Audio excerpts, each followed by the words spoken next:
Okay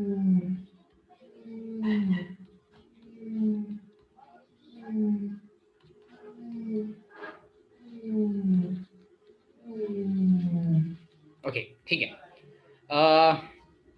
अवधूत ने कुछ कुछ क्वेश्चंस पूछे हैं। I guess most of the questions will be, और शायद मुझे अनीशा ने कुछ पूछे थे। बाकी अगर आपको इसके अलावा किसी क्वेश्चन में डाउट है तो आप इन बच्चों से पूछना। So I am taking Avdhoot and Anisha's doubt.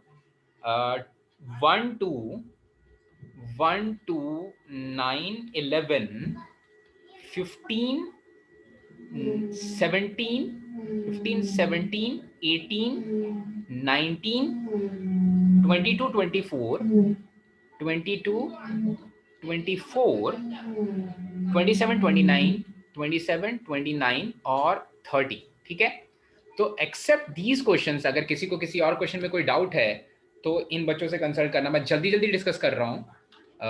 Opening, we shall start from question number 1। Okay, question number 1 is okay, ये क्वेश्चन है, कोई बात नहीं भाई। क्वेश्चन नंबर 1 के लिए जो हिंट है वो मैंने पहले ही दिया था कि जब भी आपको कोई fx raise to the power gx का फॉर्म मिले, जब भी आपको कभी fx raise to the power gx का फॉर्म मिले, बहुत सिंपल है, fx raise to the power gx के फॉर्म में आपको शुरुआत कहां से करनी पड़ेगी भाई? हमेशा log से करनी पड़ेगी। fx मतलब ऊपर वाला भी एक फंक्शन ऑफ x है, नीचे वाला भी एक फंक्शन ऑफ x है, ये भी एक फंक्शन ऑफ x है, ये भी एक फंक्शन ऑफ x है। आपको शुरुआत करनी पड़ेगी हमेशा log लेकर के, दोनों तरफ log ले लो। तो इधर log लिया तो ये बन गया x square plus 4x minus 60 multiplied by log of x square minus 5x plus 5, और RHS क्या हो जाएगा? log ऑफ 1 का मतलब 0 हो जाएगा। log क्यों लिया? क्योंकि fx raise to the power gx का फॉर्म था। अच्छा, इन दोनों का मल्टीप्लिकेशन अगर 0 हो जा रहा है तो या तो ये वाली चीज 0 है या तो ये वाली चीज 0 है, और अगर ये वाली चीज 0 है तो log के अंदर बैठा हुआ नंबर 1 के बराबर होना चाहिए। ठीक है, तो दो केसेस मिलेंगे भाई, x square plus 4x minus 60, इसकी वैल्यू 0 हो सकती है, या फिर x square minus 5x plus 5, इसकी वैल्यू 1 हो सकती है, क्योंकि जब इसकी वैल्यू 1 होगी तब log की वैल्यू 0 हो जाएगी, log ऑफ 1 की वैल्यू 0 हो जाएगी, और 0 मल्टीप्लाइड बाय 0 0 हो जाएगा। ठीक है, या एनीथिंग मल्टीप्लाइड बाय 0 0 हो जाएगा। अच्छा, अब बोल रहा sum of real values of x satisfying, तो आप पहले चेक करो दोनों का डिस्क्रिमिनेंट क्या है। तो बी स्क्वायर माइनस 4ac ये पॉजिटिव है, इसका डी भी पॉजिटिव है, बी स्क्वायर माइनस 4ac इसका डिस्क्रिमिनेंट भी पॉजिटिव है। तो सिंपली सम ऑफ रूट्स, अगर इसके दो रूट्स हैं अल्फा और बीटा, इसके रूट्स हैं गामा और डेल्टा, तो alpha plus beta plus gamma plus delta, इसकी वैल्यू आ जाएगी माइनस बी बाय पहले वाले के लिए और माइनस बी बाय दूसरे वाले के लिए। तो सम ऑफ रूट्स आ जाएंगे 1। ठीक है, चमक गया भाई, बढ़ जाए आगे। यस 1 के बाद थोड़ा सा जल्दी जल्दी से नोट करते जाना, और नहीं समझ में आ रहा है तो ट्रिक नोट कर लो। मैंने सिंपली ले लिया है, यहाँ पर लॉग ले लिया और उससे काम बन गया। Question number 1 is done, we shall take question number 2 for now. Question number 2, अच्छा भाई, क्वेश्चन नंबर 2 में बोल रहा है p is a prime number and both the roots of the equation are integers, then p is equals to prime number and both एक second फिर से पढ़ लेता हूँ। is a prime number and both the roots of the equation this are integers, both the roots are integers। हाँ, both the roots are integers का मतलब इसका भी b स्क्वायर माइनस 4ac एक परफेक्ट स्क्वायर आना चाहिए। ठीक है, दोनों रूट्स इंटीजर हैं, तो मैंने बताया था इसके पहले भी एक क्वेश्चन किया था कि बी स्क्वायर माइनस 4ac एक परफेक्ट स्क्वायर होना चाहिए भाई, एक परफेक्ट स्क्वायर होना चाहिए। अच्छा भाई, ठीक है, so B square minus 4ac, B square minus 4 into A into C, ये हो जाएगा 444 इंटू पी, ये एक परफेक्ट स्क्वायर होना चाहिए। ठीक है, ये एक परफेक्ट स्क्वायर होना चाहिए।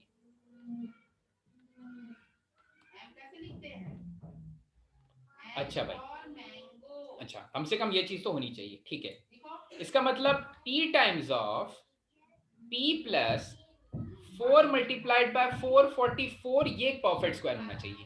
ठीक है, ये वाली चीज एक परफेक्ट स्क्वायर होनी चाहिए। ओके ठीक है, इसका मतलब p times of p plus 2 multiplied by 2 multiplied by 2 multiplied by 2 multiplied by 111, that is 103 multiplied by 37, ये परफेक्ट स्क्वायर होना चाहिए। अच्छा, ये परफेक्ट स्क्वायर होना चाहिए। चलो ठीक है, अब सोचते हैं कि p की वैल्यू क्या क्या रखेंगे कि जिससे कि एक परफेक्ट स्क्वायर बन जाए। ठीक है, तो आप क्या करो, अगर परफेक्ट स्क्वायर बनाना है तो आपको क्या चाहिए होगा, एक अकेला p है, आपको कॉमन लेके दूसरा p बनाना पड़ेगा, तभी तो वो p स्क्वायर बनेगा और स्क्वायर रूट उसका एक परफेक्ट स्क्वायर बन जाएगा।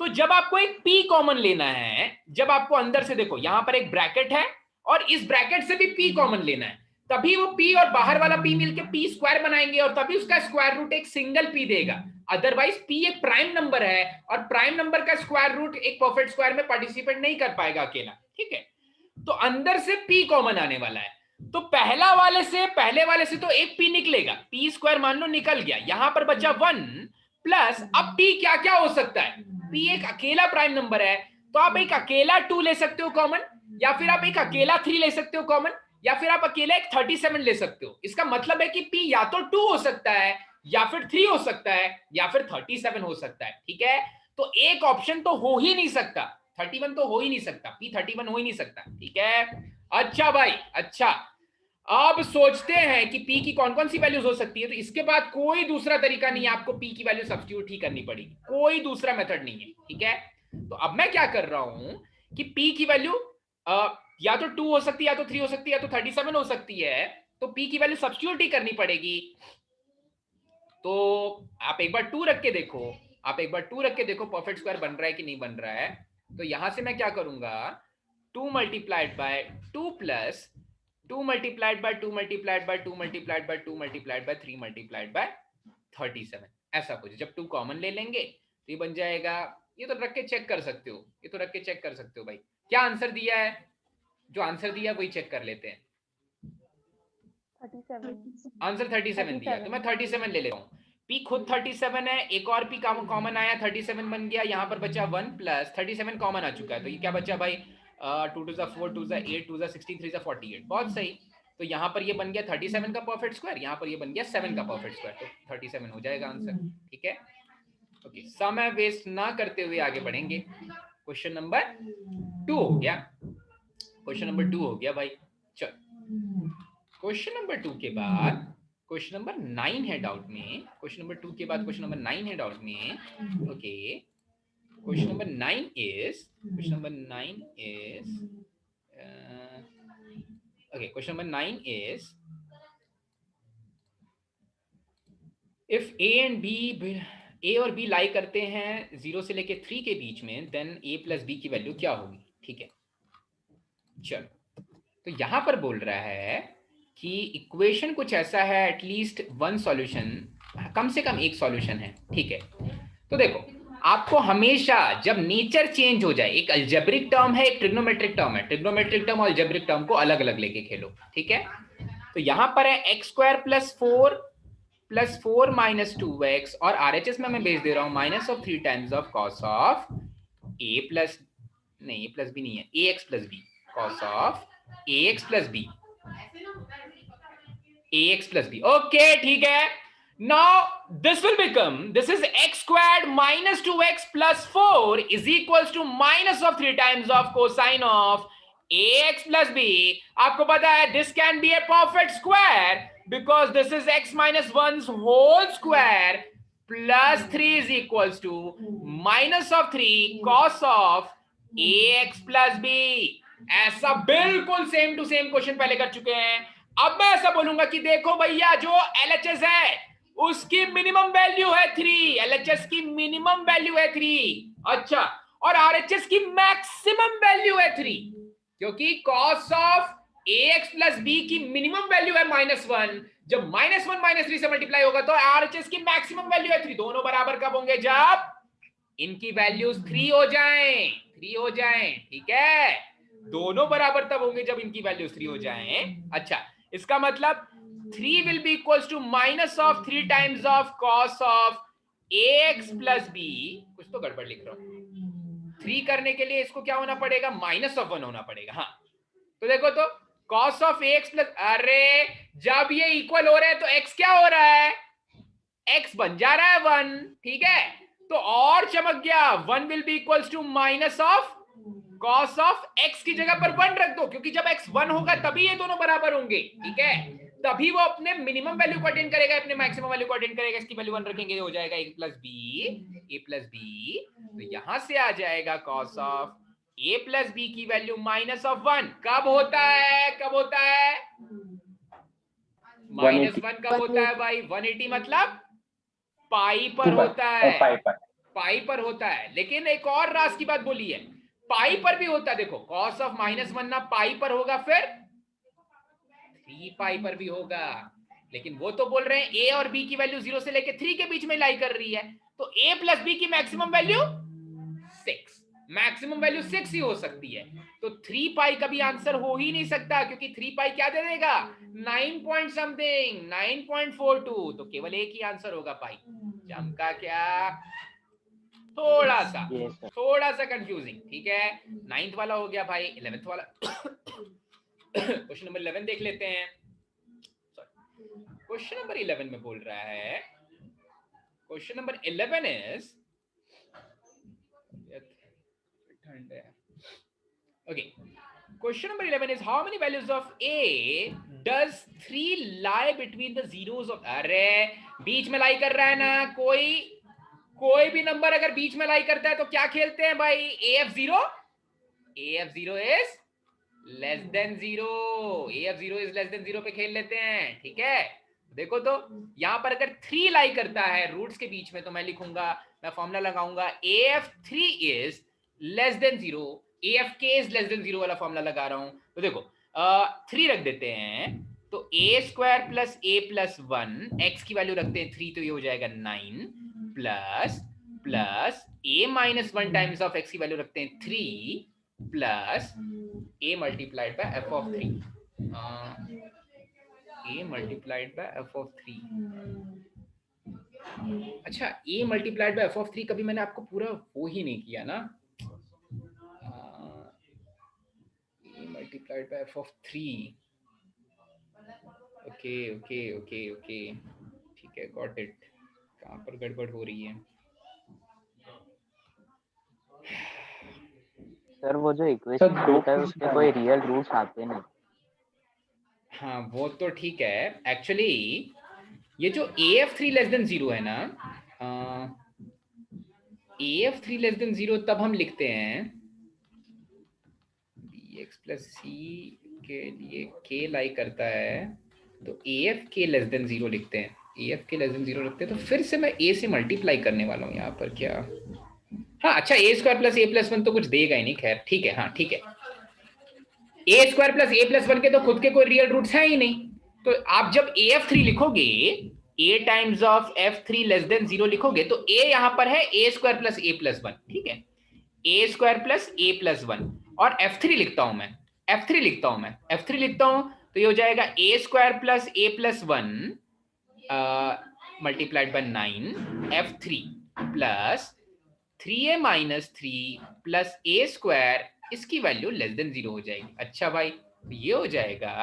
अब देखो इसके तो कोई रियल रूट्स नहीं, तो इसको मैं कंसिडर ही नहीं कर रहा हूं, इसके कोई रियल रूट्स नहीं, इसको छोड़ देते हैं। यहां पर जो बन रहा है वो है 9A² plus 9A plus 9 plus 3A minus 3 plus A² is less than 0, ऐसा कुछ बन रहा है। अच्छा, 9A² plus A² is 10A², 9A plus 3A is 12A, और 9 minus 3 is 6 is less than 0। अच्छा भाई, तो ये हो जाएगा 5A² plus 6A plus 3 is less than, अरे भैया इसका जब डिस्क्रिमिनेंट निकालोगे तो आ जाएगा B² minus 4AC, 4 3 12 5 60 less than 0।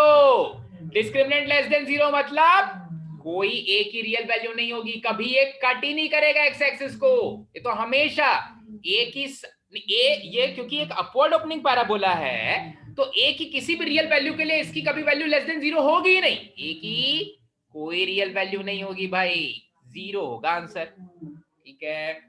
चलो भाई, 11th हो गया, question number 11 is done. Then कौन सा क्वेश्चन है डाउट में? एक second, question number 11 is done. Question number 15 पे आ जाते हैं। क्वेश्चन नंबर 15 पे आ जाते हैं। This has two roots, number line symmetry place about 1। ठीक है, देख लेते हैं। यहां पर बोल रहा है the set of values of A for which the quadratic equation has two roots on the number line symmetrically placed about 0.1. If the roots are symmetrically placed, that means the vertex of my parabola will be, that means the vertex, अरे vertex किधर लाई करेगा? इसी one पे लाई करेगा, उसका abscissa यही one है, ठीक है। वर्टेक्स के अबाउट ही सिमेट्रिक होता है पैराबोला, ठीक है। तो देखो यहां पर लिखेंगे, अरे वर्टेक्स है मेरा वन, वर्टेक्स, अरे भैया, अरे बालक नहीं चमक रहा है, ऐसा वर्टेक्स होता है ना, तो वर्टेक्स के अबाउट ही सिमेट्रिक होता है पैराबोला, वर्टेक्स के अबाउट ही रूट्स मिलते हैं, ठीक है। तो वर्टेक्स क्या होता है? माइनस बी बाय ए, माइनस बी बाय ए प्लस 2, माइनस बी बाय ए की वैल्यू है, इसकी वैल्यू है 1। अच्छा भाई, इसका मतलब 2a will be equals to a plus 2 और a will be equals to 2। Sir minus B by 2 है ना? अरे हाँ भाई, माइनस बी बाई 2a होता है, आगे ही 2 से मल्टीप्लाई कर देता, माइनस बी बाई 2a ले लेंगे तो ये हो जाएगा 2a divided by minus B by 2a, 2 times of a plus 2, इसकी वैल्यू 1 के बराबर। अच्छा, तो a is equals to a plus 2, ऐसे तो कभी होता ही नहीं, a की कोई भी वैल्यू के लिए चीज होगी ही नहीं, a is equals to a plus 2 कभी नहीं होगा, कोई वैल्यू नहीं होगी भाई, कोई वैल्यू नहीं होगी a की, a या अल्फा, वो अल्फा लिखा हुआ है, मैंने a ले लिया, ठीक है। तो ठीक है, चमक गया भाई, बढ़ जाते हैं आगे। Question number 15 is done. अब आ जाते हैं क्वेश्चन नंबर 17 पर। क्वेश्चन नंबर 17 पर ओके,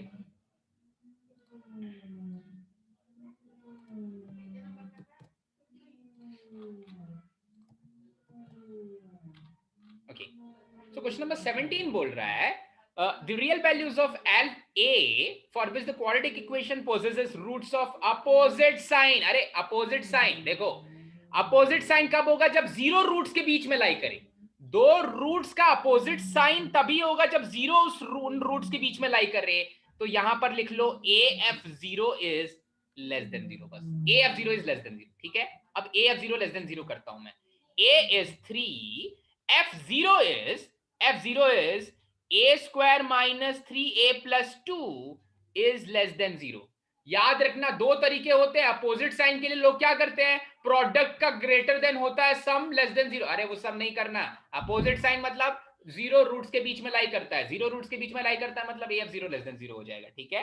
तो इससे ज्यादा आसानी से निकल जाएगा भाई, यह है a square minus 3a plus 2 less than 0, मतलब 2 1 2, a minus 2, a minus 1 is less than 0, 1 आएंगे इसके लिए बेबी का, 1 और 2 रखेंगे, 2 से बड़ी वैल्यू पॉजिटिव जाएगा, नेगेटिव चाहिए, इसका मतलब a बिलोंग्स टू 1 से लेकर के 2 तक, ठीक है।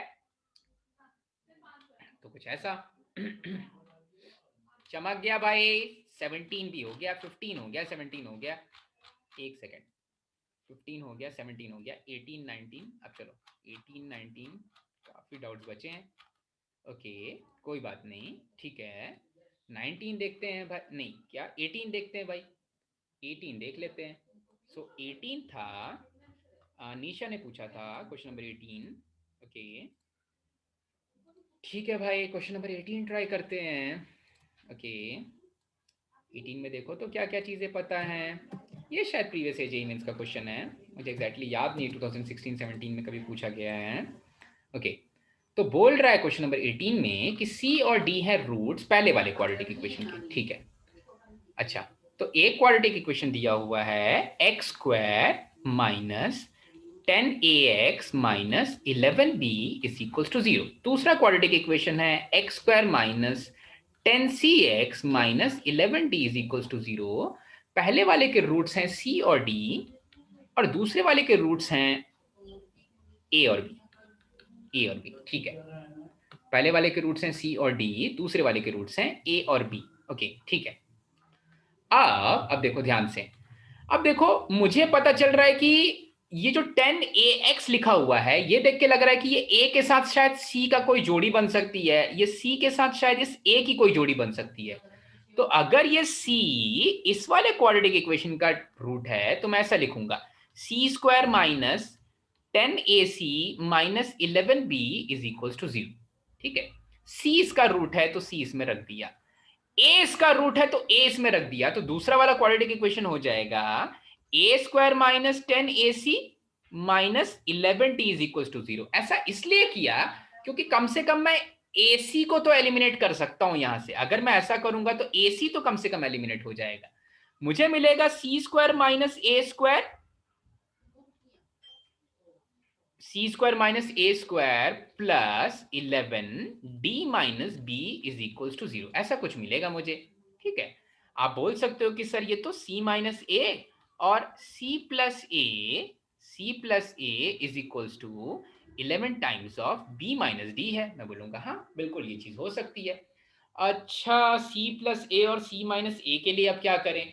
तो c प्लस ए और c माइनस ए के लिए देखो मैं ऐसा करता हूं, मुझे a plus B plus C plus D चाहिए। ठीक है, तो देखो सम ऑफ रूट्स और प्रोडक्ट ऑफ रूट्स पे तो अभी तक खेला ही नहीं है, तो सम ऑफ रूट्स पहले वाले के लिए हो जाएगा, सम ऑफ रूट्स पहले वाले के लिए हो जाएगा माइनस बी बाई ए, ये वाली चीज, और सम ऑफ रूट्स दूसरे वाले के लिए हो जाएगा सी अपॉन ए, दैट इज नहीं माइनस बी अपॉन 10c। ठीक है, ये चीज हो जाएगी सम ऑफ रूट्स पहले वाले के लिए और सम ऑफ रूट्स दूसरे वाले के लिए। ठीक है, अच्छा तो देखो मैं इन दोनों को सॉल्व करना है मुझे, और मुझे कहीं ना कहीं a plus B plus C plus D निकाल लेना है। अच्छा भाई देखो इस वाले इन दोनों को जब ऐड करेंगे तो देखो क्या मिलता है, मिल जाएगा मुझे a plus B plus C plus D, वो हो जाएगा 10 times of a plus C. ठीक है, तो a plus C plus A plus B plus C plus D की value 10 times of a plus C हो गई, तो मुझे अब केवल करना है a प्लस सी की वैल्यू निकालनी है। ठीक है, और a प्लस सी की वैल्यू निकालने के लिए मुझे a प्लस सी इधर दिख गया, ए प्लस इधर दिख गया। ठीक है, तो आपने अभी इस वाले इक्वेशन को एक और तरीके से यूज नहीं किया है, अगर मैं इनको सब्ट्रैक्ट करूंगा तो देखो तो d माइनस बी वाला टर्म दिख रहा है और c माइनस ए वाला टर्म भी दिख रहा है। ठीक है, तो आप सब्ट्रैक्ट करके देखते हैं इनको, जब सब्ट्रैक्ट करेंगे तो मिलेगा c minus A plus d minus B is equals to 10 times of a minus C.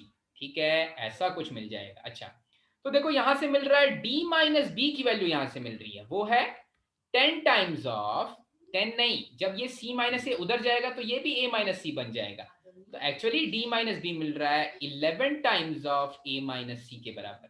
ठीक है, 11 टाइम्स ऑफ a माइनस सी के बराबर, इसको मैंने RHS में ट्रांसफर कर दिया तो 11 टाइम्स ऑफ a माइनस सी हो गया, लेकिन मुझे तो b माइनस डी चाहिए, तो b माइनस डी है 11 टाइम्स ऑफ c माइनस ए के नेगेटिव साइन कॉमन लेकर के कैंसिल कर दिया। ठीक है, तो देखो a प्लस सी चाहिए था, ये a प्लस सी को एज इट इज रखा मैंने, c माइनस ए इधर है, c माइनस ए इधर एज इट इज रखा, 11 times of b minus D, b minus D है, b माइनस डी है 11 टाइम्स ऑफ c माइनस ए के बराबर, c माइनस ए से c माइनस ए कैंसिल हो गया, तो a प्लस सी की वैल्यू आ गई 121। ठीक है, और a plus B plus C plus D है 10 times of a plus C. ठीक है, तो आप लिख लो भाई a plus B plus C plus D है 10 times of a plus C, that is 10 times of 121, that is 1210।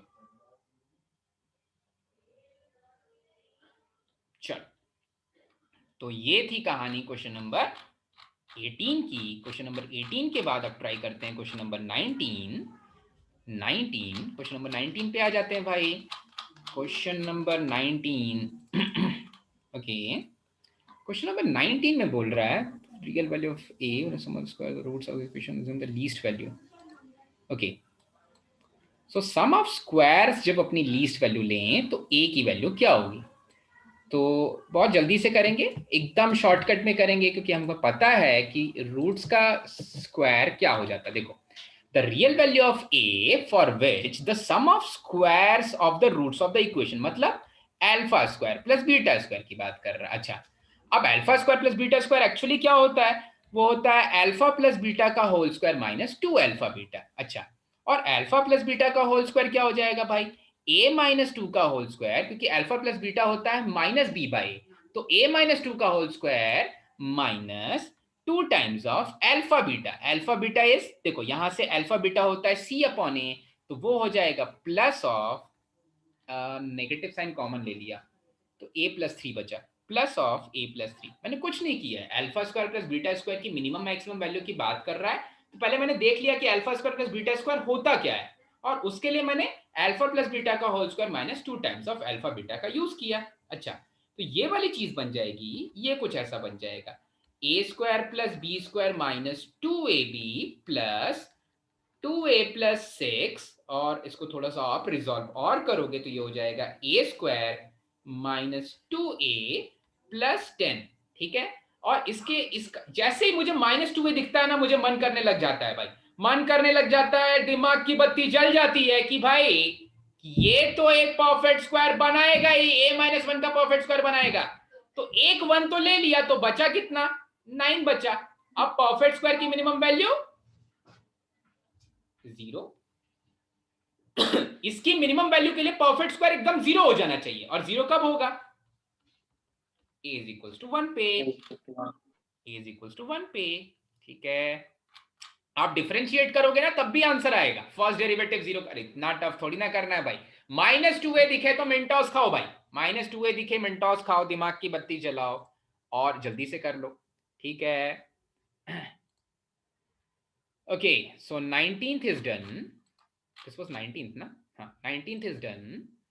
Okay, then 22nd 24th, 22nd and 24th।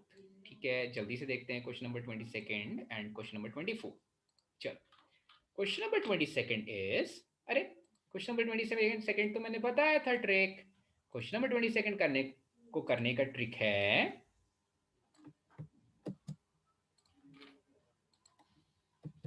Okay, the number of real values of x satisfying this is, आपको कुछ नहीं करना है, आपको पहले x plus one upon x को पहले t लेके सॉल्व करना है। तो अगर x plus one upon x t है तो ये हो जाएगा, देखो तो x square plus one upon X square हो जाएगा टी स्क्वायर माइनस टू, क्योंकि अगर x plus one upon x T है एकदम शॉर्टकट है, तो उसका होल स्क्वायर करोगे तो X square plus one upon X square plus two will be equal to T square.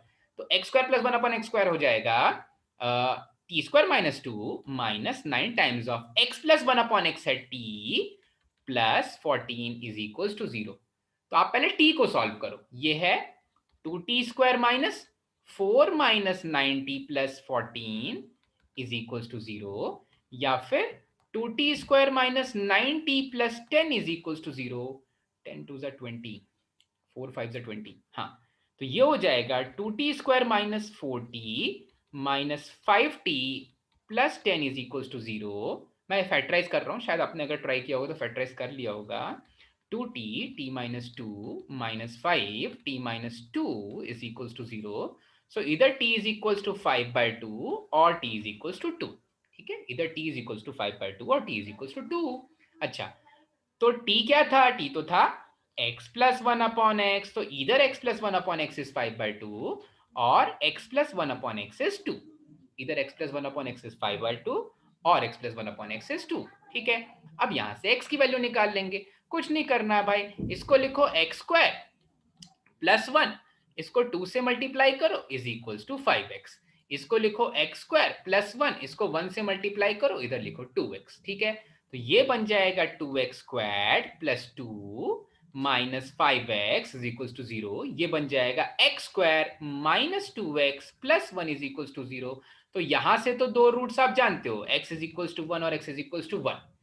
इससे थोड़ा आपको करना पड़ेगा, दिमाग लगाना पड़ेगा, तो इससे निकलेगा इसका बी स्क्वायर माइनस 4ac क्या है, B square is 25 minus 4ac, निकलेंगे इधर से माइनस 2 एंड 2x माइनस 1। क्या निकल जाएगा Sanika, x is equals to x is equals to 2 and x is equals to half.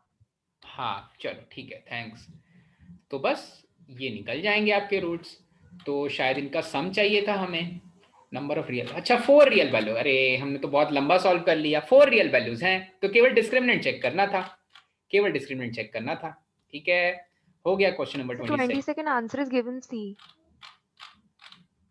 That is 3 number of real values, हाँ sorry, number of real values. ठीक है, number of distinct real values and number of real values of x. तो बात confusing सा है, ये question बहुत छोटा लेवल का है. सो number of real values of x, x equals to 1 and x equals to 1 are the roots, पर x is equals to 1 is the value. okay, ठीक है, it will be 3, it will be 3. the reason is, देखो अगर वो distinct बोलता तो distinct बोलता तब भी 3 रहता. x की वैल्यू तो यहाँ पर एक ही काउंट कर रहे हैं ना. नंबर ऑफ रूट्स पूछता, अगर मुझसे पूछता कि कितने रूट्स हैं, तो हाँ 2 रूट हैं, लेकिन दोनों रूट्स कोइंसिडेंट हैं, एक ही रूट है, तो x की वैल्यू एक ही है. रूट्स 2 हैं लेकिन वैल्यू एक ही है, वो 1 ही है वैल्यू. ठीक है, तो नंबर ऑफ रियल वैल्यूज के लिए 3 ही होगा. पर आप घबराओ मत, अगर एग्जाम में कोई प्रॉपर क्वेश्चन बनाएगा तो वो ये बोलेगा कि डिस्टिंक्ट वैल्यू बताओ, या फिर डिस्टिंक्ट वर्ड हटा देगा वहां से. ठीक है, ओके फाइन, ठीक है भाई. इसके बाद क्वेश्चन नंबर कौन सा हो गया भाई? क्वेश्चन नंबर 22 हो गया. क्वेश्चन नंबर 22 किया क्या हमने? हाँ 22 किया. 24, क्वेश्चन नंबर 24 पे आ जाते हैं. क्वेश्चन नंबर 24 किया या 22 किया? ओके 24 पे आ जाते हैं. सो क्वेश्चन नंबर 24 इज, अच्छा something. okay, let us check question number 24.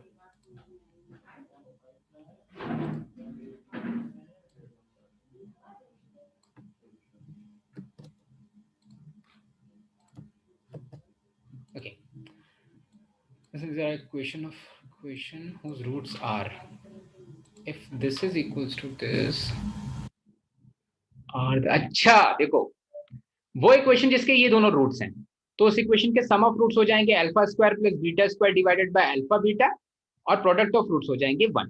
ठीक है, उस इक्वेशन के सम ऑफ रूट्स ये, प्रोडक्ट ऑफ रूट्स ये. अच्छा, अब देखो ये जो दोनों इक्वेशन है बिल्कुल एक ही क्वाड्रेटिक इक्वेशन को सेटिस्फाई कर रहे हैं.